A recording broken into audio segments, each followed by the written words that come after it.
Hi, and welcome to the preLAS Administration Training, created by the ELL Department in Garland ISD. Today we will learn more about what is the preLAS assessment. What are the materials that are needed for the preLAS test? What sections of the test do we administer to students? And what are important dates to remember? Let's get started. What is preLAS?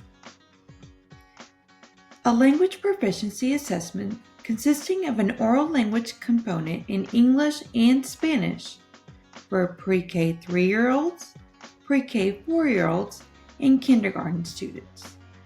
The test results are used to identify and place English language learners in appropriate classroom settings, and measure the developing language of first language learners of Spanish. An individual administered assessment takes approximately 15 minutes to administer. Its individually administered assessment assesses expressive and receptive language skills, reveals how a student's language skills compare with those of fluent native speakers of languages being tested, developed with native speakers as a norm group, English speakers for English, and Spanish speakers for the Spanish. For pre-kindergarten students, this test will be administered at the end of the school year to show students' English language progress, similar to TELPAS. What materials are needed for preLAS? You will receive a test administrator kit, approximately 1 kit per 50 students. The kit will consist of a cue picture book, which provides picture prompts to use while testing, answer sheets, where test administrator will keep record of students' answers and scores. 1 testing sheet will be used per student. An examiner's manual. It provides in-depth tests, directions, rubrics, and scoring guides.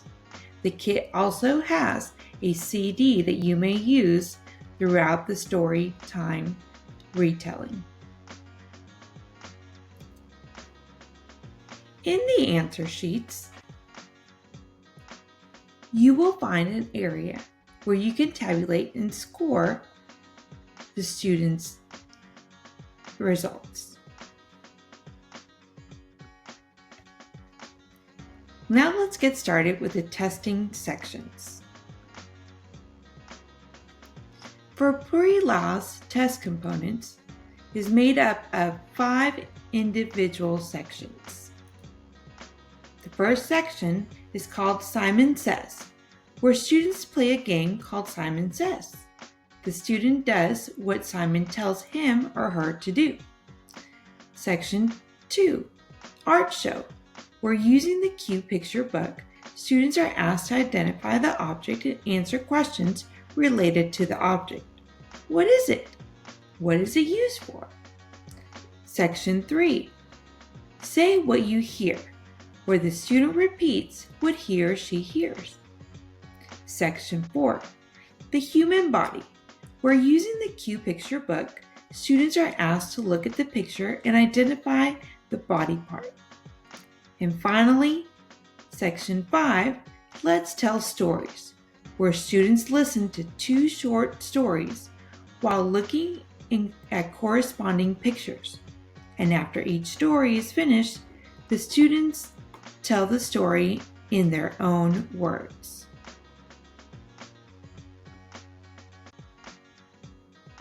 The test response time. preLAS is not a timed test. Tests can be administered in several sessions. The test can be administered in any order. 2 most key things to note. All 3 to 5 seconds for each responses. If there is no response, prompt a second time. If there is still no response, continue to the next item. Prompts may be said no more than twice.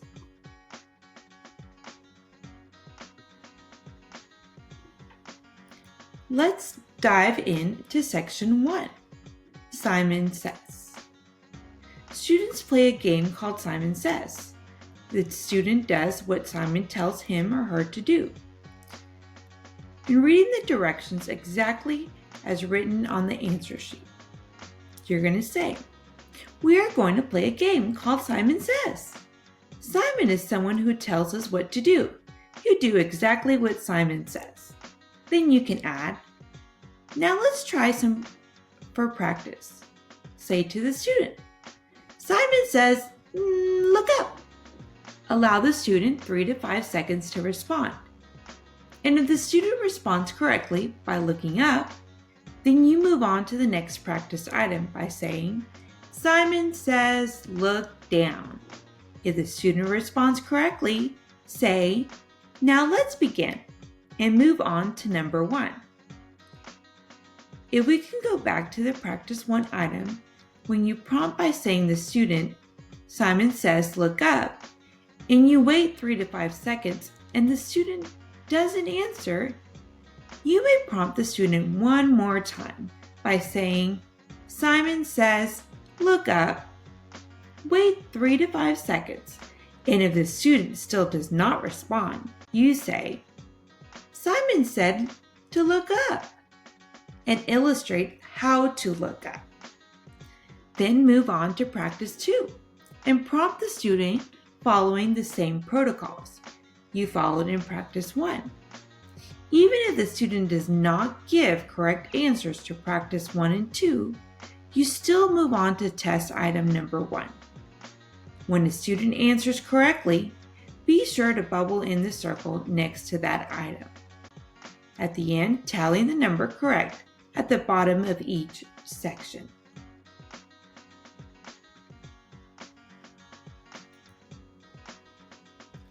Federal and state guidelines state that students to be assessed with a language proficiency test must be given the opportunity to be assessed.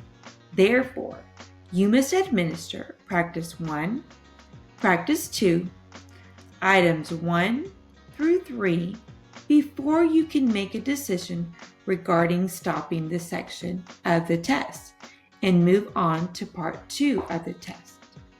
If the student misses or does not respond to practice 1, practice 2, and items 1 through 3, you may move on to the next section called the art show.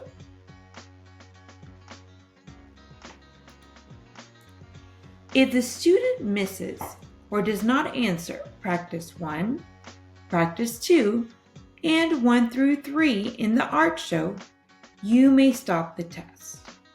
To stop the test, the student must miss 5 consecutive items in 2 consecutive parts.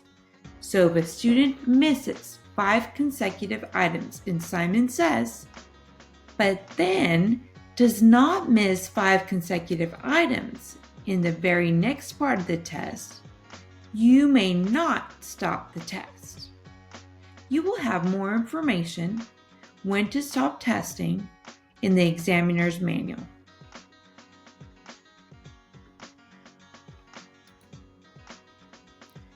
For art show, use the cue picture book to point to each picture and ask what is in items 1 through 4 of both what is it, and what is it used for in items 5 through 10.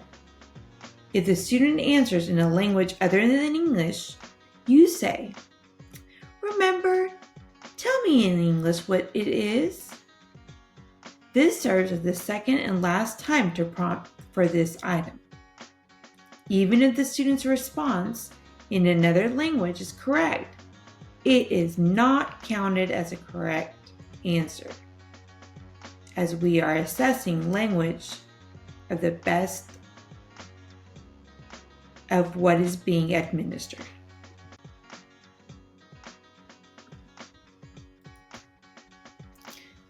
Section 2, the art show. For art show, use the cue picture book. Point to each picture and ask, what is in items 1 through 4?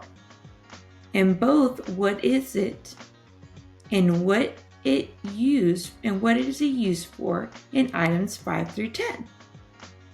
If the student answers in a language other than English, you say, "Remember, tell me in English, what is this?" And again, this will serve as a second and last time to prompt for this item.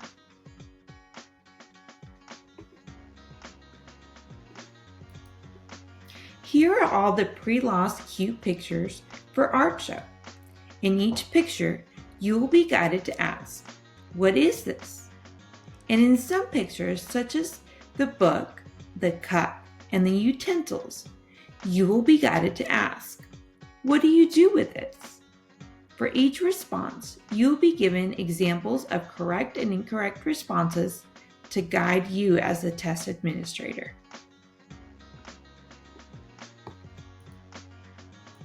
Part 3. Say what you hear. The student repeats what he or she hears.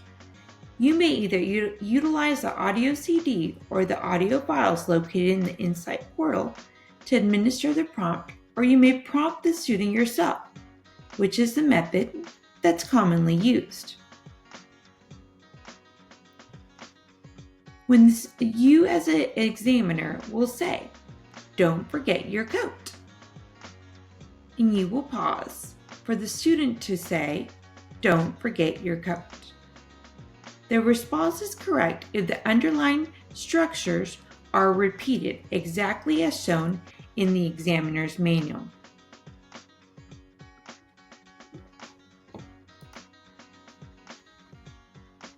On page 18 of the examiner's manual, you will find correct and incorrect responses for the underlined portion of the sentence. This is not a pronunciation component, but rather, did they use the correct word, the correct tenses, etc. For example, if they say, "Don't forget," without pronouncing the T, it is still correct. Another example is, "My cousin washes the windows."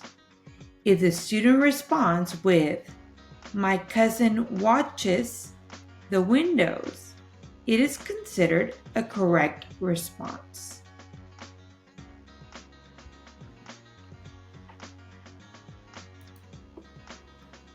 Part 4. The human body. Using the Q Picture book, point to pictures of body parts and ask, "What is this?" for each picture. In order to maintain standardization of the assessment, do not point to your own eyes, ears, or any fingers or hands, etc. Always point to the pictures in the Q Picture only.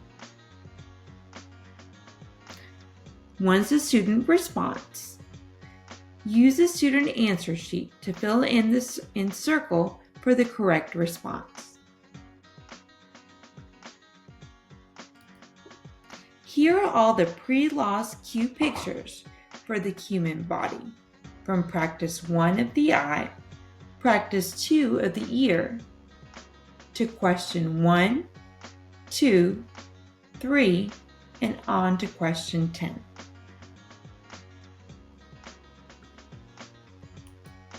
Part 5. Let's tell stories.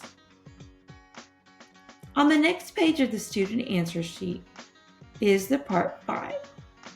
Using the audio CD, audio files, or reading the stories from the quick reference guide, students listen to the story and look at corresponding pictures in the Q Picture book.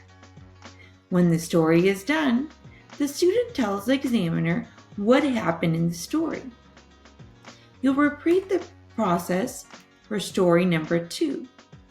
The responses are holistically scored based on the rubric found in the examiner's manual.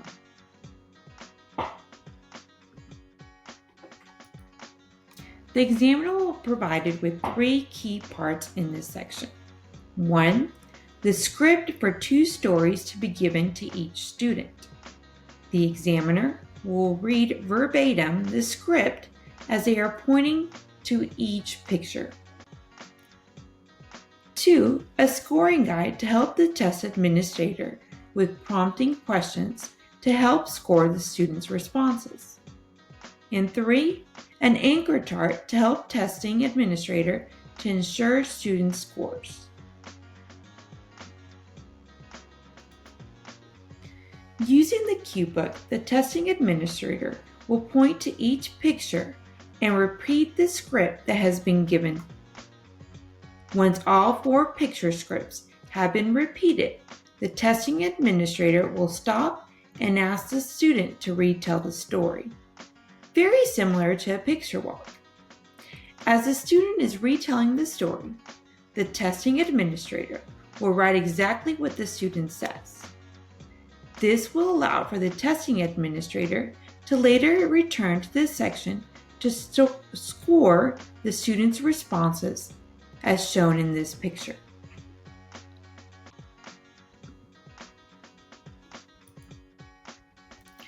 To holistically score the student responses in Let's Tell the Stories is found in the preLAS Examiner's Manual on page 26, behind the tab titled Holistic Scoring. When the student responds, in their response storyline, meaning, does it have a beginning, a middle, a clear end, or conclusion? If the answer is yes, then it will be a 3, 4, or 5 score. Once you have determined if a 3, 4, or 5, you ask, are there errors throughout? Errors can be in grammar, word choice, word tense, word omission, or even code switching, where while the words all might work together correctly, as soon as you remove the non-English words due to the English test, there are errors throughout. If you answer yes, there are errors throughout, then it cannot be higher than a 3.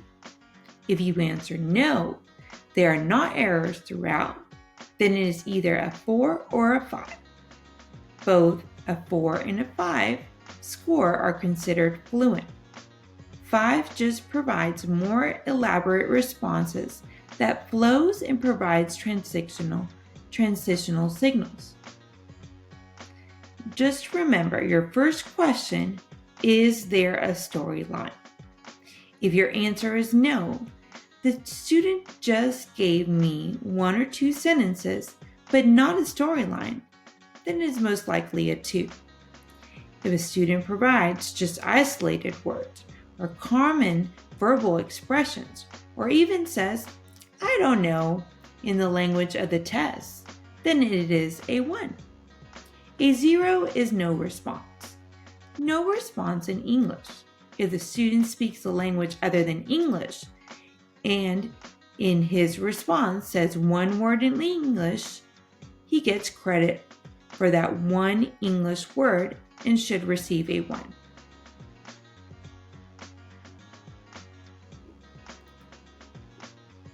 You will also be provided with a flowchart that you may use as a quick reference guide as you administer Let's Tell Stories. Use the 3 as your anchor score. Then move to, does his or her answer have a storyline, a beginning, a middle, and an end? Then flow into either yes or no.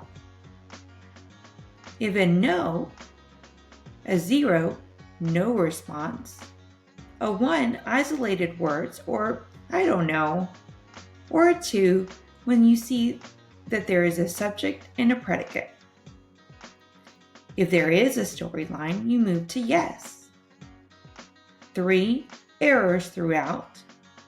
A 4 score, fluent with minor errors. Or a 5 score, which is fluent and elaboration in the student's story. Scoring. Once you have completed the student's testing, you move on to each section of the answer document and look at the bottom of your answer document to transfer the scores to the front of the answer document. Step 2. Using the cutoff levels and interpretation of scores, the examiner finds the total score range. Step 3. The examiner then finds a corresponding age range, column 3, in 4-year-olds or 5-year-olds. Step 4. Find the total score in the range of scores. Once found, look at the right of the range to find the corresponding proficiency level.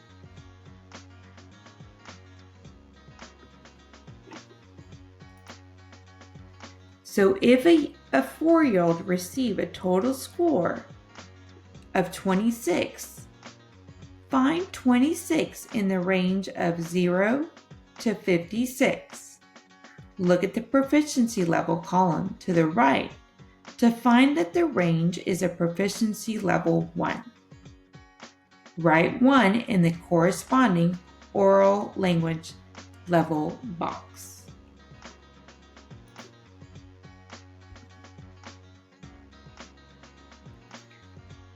To make the determination on English learner status for pre-K 3, pre-K 4, and kindergarten students per the state and federal guidelines, if a student receives a 1, 2, or 3 oral language proficiency level, they are to be classified as English learners. If a student receives a 4 or 5 oral language proficiency level, they are to be considered fluent, not to be identified as an English learner. For the end of the year assessment, the same scoring table will be used to compare initial testing and monitor students' progress in their English language. You will notice that there is a pre-literacy component that is available at the back of the test and is an optional component, but it does not factor into English learner administration for the end of the year. This section will not be administered as part of our preLAS assessment. Important dates to remember. For preLAS, let's look at a year at a glance. Your step 1 you're doing now. From August, the beginning of the year, preLAS training to become more familiar with testing administration. Step 2. You as a classroom teacher will provide ongoing classroom support for English learners to grow in their language development. Step 3. March preLAS update and kit distribution. To administer preLAS to all English learners in pre-kindergarten. You will receive a more in-depth training for scoring students' answers. Step 4. March 29 through April 9 testing window to administer tests one-on-one to each English learner and submit scores to Garland ISD.